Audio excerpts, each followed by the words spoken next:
l'heure du jour avec Aziz Ejli, on parle ce matin de Legrand. Oui, Lucie, on parle de Legrand qui renforce ses positions aux États-Unis, le marché le plus rentable pour le groupe, à travers l'acquisition de QMotion. QMotion, c'est le spécialiste de la gestion de l'éclairage naturel pour les bâtiments résidentiels. Alors on voit QMotion, une boîte américaine, c'est un chiffre d'affaires annuel d'environ 16 millions de dollars, donc plus de 80% aux États-Unis, donc en ligne avec la politique de Legrand qui vise à renforcer sa position aux États-Unis.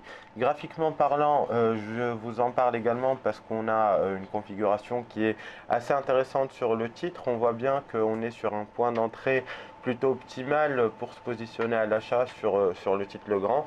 On avait d'abord évolué dans une forte tendance haussière depuis le début du mois d'octobre, puisqu'on était passé de 46,20 € à un plus haut aux alentours des 56 €.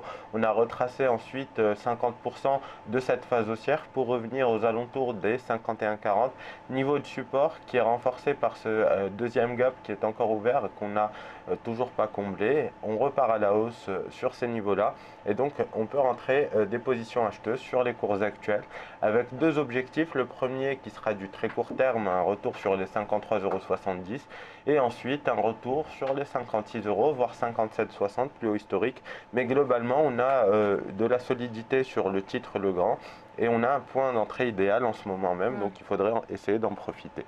Vous ne tablez pas justement sur, si on regarde le graphique, on avait déjà eu un plus haut, un plus historique vers les 57,60 et on a bien baissé vers les 46,20.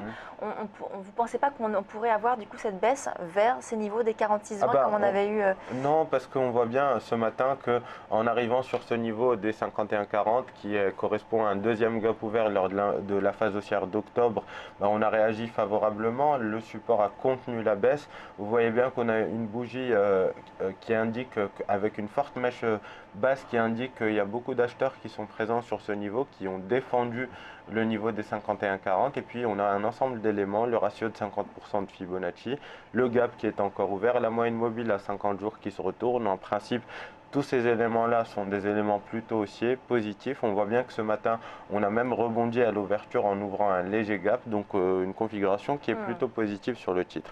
Merci Aziz. On marque une très courte pause, on se retrouve sur Direct Marché.